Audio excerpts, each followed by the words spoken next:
Iran ने 140 ठिकानों पर हमले का भयानक बदला लिया है। 6 अमेरिकी सैनिक मारे गए हैं, 30 से ज्यादा घायल हैं और 6 से ज्यादा अमेरिका के बेसिस ध्वस्त हो चुके हैं।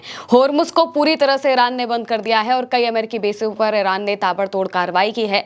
करीब 6 देशों पर ईरान ने हमला किया। अमेरिका ने दावा किया है कि उसने ईरान के 300 ठिकानों पर हमला किया है। ईरान ने हमला कहां किया और क्यों किया है, साथ ही साथ में अमेरिका ने क्या कार्रवाई की है, सब बताएंगे आपको इस अपडेट में। सबसे पहले आप इस खबर को देखिए। तस्नीम न्यूज एजेंसी के हवाले से लिखा है, ईरानी सेना ने अमेरिका से जुड़े ठिकानों पर ड्रोन हमले किए हैं। इन ठिकानों में कुवैत में पेट्रियट एयर डिफेंस सिस्टम, गोला बारूद डिपो और रडार साइट, साथ ही साथ बहरीन में कम्युनिकेशन और रडार सुविधाएं शामिल हैं। बहरीन, जॉर्डन, कुवैत, कतर और इसके साथ में ही यूएई और ओमान पर भी ईरान ने ताबड़तोड़ हमला किया है। और यहाँ पर मौजूद जो अमेरिका के बेसिस हैं, खासकर कुवैत और बहरीन में यहाँ पर जो अमेरिका के बेसिस हैं, इसके अलावा बेसिस पर मौजूद जो फ्यूल इंफ्रास्ट्रक्चर है और साथ ही साथ में रडार सिस्टम, कम्युनिकेशन सेंटर, इन सब पर ताबड़तोड़ मिसाइलों से हमला किया है। और इतना भयानक हमला हुआ है कि कई अमेरिकी सैनिक भी मारे गए हैं। अगली खबर देखिए। प्रेस टीवी के हवाले से लिखा है, आईआरजीसी का कहना है कि उसने कुवैत में मिसाइल डिपो के साथ साथ अमेरिका के 2 हिमार्स लॉन्चर भी नष्ट कर दिए हैं।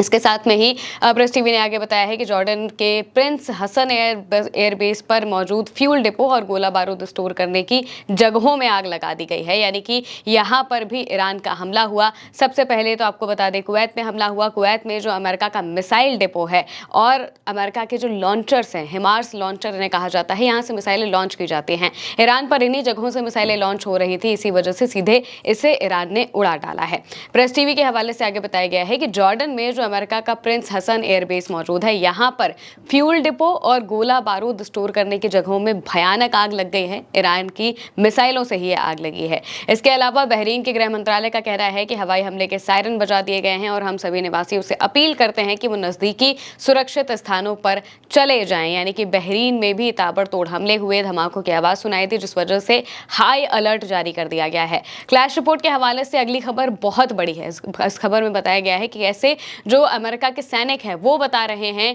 कि उन्हें ईरान के हमलों की जद में आना पड़ा।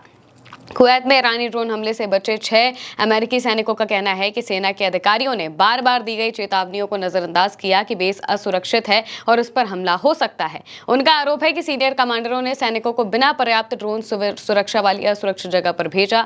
हमले के बाद मदद करने के बजाय इमारत छोड़कर चले गए और बाद में मेडिकल निकासी का काम ठीक से नहीं किया। इस हमले में 6 सैनिक मारे गए और 30 से ज्यादा घायल हुए हैं। खबरों के मुताबिक एक अंदरूनी जांच में किसी को दोषी नहीं ठहराया गया और ना ही किसी सजा की सिफारिश की गई, जिससे बचे हुए सैनिक निराश हैं और उन्हें चिंता है कि ऐसी गलतियां दोबारा हो सकती है। यानी कि अमेरिका का कुवैत में मौजूद एयरबेस, इस पर हमला होता है ईरान की तरफ से और इस हमले में जो अमेरिका के सैनिक हैं उन्हें बहुत बड़ा नुकसान होता है। 6 सैनिक मारे जाते हैं, 30 से ज्यादा घायल होते हैं और कई सैनिक तो इस बेस को छोड़कर भाग जाते हैं। जब हमला होता है उस वक्त कार्रवाई करने की बजाय, लोगों को निकालने के बजाय, अपने सैनिकों के साथ खड़े रहने के बजाय वो यहाँ से भाग जाते हैं। ये सब बाकायदा इसमें बताया गया है। अब अगली खबर में देखिए, प्रेस टीवी के हवाले से बताया गया है कि ईरान ने फारस की खाड़ी को पूरी तरह से बंद कर दिया है और ये जो दोबारा हमले शुरू हुए हैं ये इसी वजह से शुरू हुए हैं। फारस की खाड़ी के अधिकारियों का कहना है कि गैर कानूनी अमेरिकी सैन्य गतिविधियों के कारण होर्मुज स्ट्रेट को सभी तरह की आवाजाही के लिए बंद कर दिया गया। होर्मुज स्ट्रेट पर आवाजाही को बंद किया गया है और ये इस वजह से हुआ है क्योंकि अमेरिका हमले कर रहा था। अमेरिका यहां से जहाजों को बार बार निकालने की कोशिश कर रहा था, ईरान के इतनी बार कहने के बावजूद। इस वजह से ईरान यहां पर एक जहाज पर हमला करता है और होर्मुज स्ट्रेट को पूरी तरह से बंद करने का ऐलान कर देता है। जब ये ऐलान होता है तो अमेरिका बौखला जाता है क्योंकि उन्हें समझ आता है कि अब चीजें और ज्यादा बिगड़ जाएंगी। तो इसके बाद ईरान के करीब 140 ठिकानों पर हमला होने की बात सामने आती है। अमेरिका का तो दावा है कि उसने करीब 300 ठिकानों पर हमला किया है, लेकिन अभी 140 के बारे में आधिकारिक पुष्टि और तमाम जो न्यूज रिपोर्ट्स हैं वो ये बता रही हैं। 140 ठिकानों पर हमला होता है। ईरान की किन किन जगहों पर हमला हुआ है वो भी हम आपको खबरों में बताएंगे, लेकिन इसके बाद ही ईरान इसका जो बदला लेता है उस बदले ने बता दिया है कि कैसे अमेरिका के एक एक ठिकाने पर भयानक नुकसान हुआ है। और तो और सैटेलाइट इमेजेस भी सामने आई है। सैटेलाइट इमेज में दिखाया गया है कि कैसे अमेरिका के जो ठिकाने हैं वो ध्वस्त हुए हैं। क्रेडल के हवाले से लिखा है, रिपोर्ट्स और सामने आए वीडियो से पता चलता है कि ईरानी सेना ने कुवैत में अमेरिकी मिलिट्री ठिकानों पर मिसाइल से हमला किया। कुवैत के अधिकारियों ने बताया है कि उत्तरी सीमा की 3 चौकियों और कुवैत ऑयल कंपनी के एक ऑफशोर ड्रिलिंग प्लेटफॉर्म पर हमला हुआ। इसे ड्रोन हमला बताया जा रहा है, जिसमें सामान का नुकसान हुआ है और एक वर्कर घायल हो गया है। ये घटनाएं ईरान के खिलाफ अमेरिका की नई आक्रामकता की खबरों के बीच हुई हैं। खबरों के मुताबिक किश्म आइलैंड और बंदर अब्बास में धमाकों की आवाजें सुनाई गई थी। इसके अलावा क्लैश रिपोर्ट के हवाले से लिखा है, फारस की खाड़ी में अमेरिकी ठिकानों पर ईरान के हमलों को कम रेजोल्यूशन वाली सैटेलाइट तस्वीरों में देखा गया है। जॉर्डन के प्रिंस हसन एयरबेस पर MQ-4C ट्रिटॉन ड्रोन का हैंगर नष्ट हो गया है। कतर के अल उदीद एयरबेस पर हैंगर को नुकसान पहुंचा है। बहरीन में अमेरिकी 5th फ्लीट के मुख्यालय में एक स्टोरेज सुविधा पर हमला हुआ है और कुवैत में UN के एक पुराने बेस पर आग लग गई है। ईरान का कहना है कि अमेरिका ने इसका इस्तेमाल हिमार्स हमलों के लिए किया था। इस तरीके से जो सैटेलाइट इमेजेस है वो भी सामने आई है और कैसे अमेरिका के एक एक ठिकाने पर कहर बनकर ईरान टूटा है, ये आपको तस्वीरों में दिखाई दे रहा है। इसके अलावा अब अमेरिका ने क्या क्या हमले किए हैं वो भी जानना बहुत जरूरी है। सेंटकॉम की तरफ से कहा गया कि शाम 5 बजे US सेंट्रल कमांड की फोर्स ने ईरान के खिलाफ और हमले शुरू किए। इन हमलों का मकसद ईरान की उस क्षमता को और कम करना है जिससे वो होर्मुज स्ट्रेट से गुजरने वाले आम नागरिकों और कमर्शियल जहाजों पर हमले करता है। कमांडर इन चीफ ने ईरानी फोर्स को जवाबदेह ठहराने के लिए यह हमले करने का निर्देश दिया है, ये सेंटकॉम ने कहा। इससे पहले जो रिपोर्ट्स हैं वो सामने आती हैं हमले की। क्रैडल के हवाले से लिखा है, अल मयादीन के संवाददाता की रिपोर्ट है कि अमेरिका के नए हमलों में अब तक ईरान के 14 प्रांतों को निशाना बनाया गया है, यानी कि ईरान के अलग अलग जगहों पर निशाना बनाया जाता है।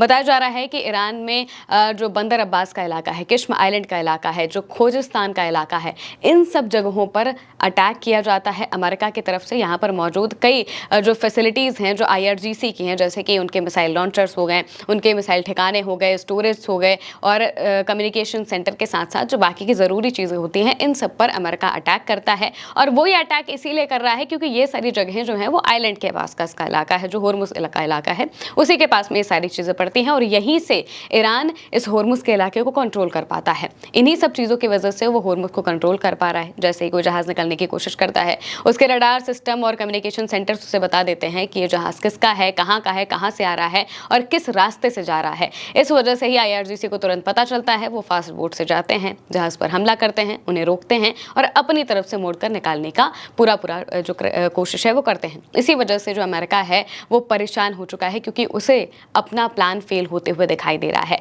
वो चाहते हैं ओमान की तरफ से जो कॉरिडोर है वो बने और इसी वजह से ओमान पर हमला किया गया है क्योंकि ओमान ने एक नया रास्ता पेश किया और बताया कि जो ओमान के साथ वाला इलाका है उस इलाके को हम फ्री करेंगे और यहाँ पर अमेरिका की तरफ से, जैसे कि अभी अमेरिका कर रहा है, उसी तरीके से कमर्शियल शिप जाएंगे। इस बात पर ईरान भड़क जाता है और फिर ओमान के पास भी जो अमेरिका के फैसिलिटीज़ हैं वहाँ पर हमले किए जाते हैं। इसके साथ साथ में ही UAE में हमला किया जाता है क्योंकि UAE की तरफ से भी जो अमेरिका के बेसेस हैं उन्हें मदद की जा रही थी। इस वजह से भयानक हमले ईरान ने इस वक्त किए हैं और एक के बाद एक अभी भी हमले जारी हैं। अभी भी जो खबरें हैं वो लगातार सामने आ रही हैं। बीते 2 रातों में बहुत भयानक हमले ईरान की तरफ से भी किए गए हैं, अमेरिका की तरफ से भी किए गए हैं और अब ये जो जंग का दायरा है वो बढ़ता ही दिखाई दे रहा है। मौजूदा वक्त में स्थिति ये हो चुकी है कि अमेरिका और ईरान एक दूसरे के जानी दुश्मन बन चुके हैं और एक के बाद एक जो अमेरिका के बेसेस हैं उनमें खतरा बनता जा रहा है और उनके खुद के सैनिक इस बात को कह रहे हैं कि भाई ये बेसिस सुरक्षित बिल्कुल भी नहीं है क्योंकि ईरान ने जिस तरीके से हमले किए हैं वो बेसिस बहुत फ्रेजाइल हो गए हैं। एक हमला और होता है तो वो पूरी तरह से ध्वस्त हो जाते हैं या फिर वहाँ पर जो सबसे ज़रूरी फैसिलिटीज़ हैं उनमें आग लग जाती है, जिस वजह से अमेरिका के सैनिकों को बहुत बड़ा नुकसान उठाना पड़ता है। 6 के आसपास सैनिक मारे गए हैं, 30 से ज़्यादा घायल हैं और अभी भी हमले लगातार जारी हैं। बहरीन में जो US की 5th फ्लीट है उस पर ताबड़तोड़ हमले हो रहे हैं और इसके अलावा जहाँ पर भी अमेरिका के बेसिस हैं उन सब पर ईरान कहर बनकर टूट रहा है और अब ये जो जंग है ये एक नए पड़ाव पर जाते हुए दिखाई दे रही है। कहीं से भी ये नहीं समझ में आ रहा है कि ये कब खत्म होगी क्योंकि अब तो होर्मुज भी बंद हो गया है और बाकी के देश भी धीरे धीरे इसमें आने लगे हैं। फिलहाल के लिए मेरे यानी महिमा के साथ इस खबर में इतना ही। आप देखते रहिए उल्टा चश्मा यूसी।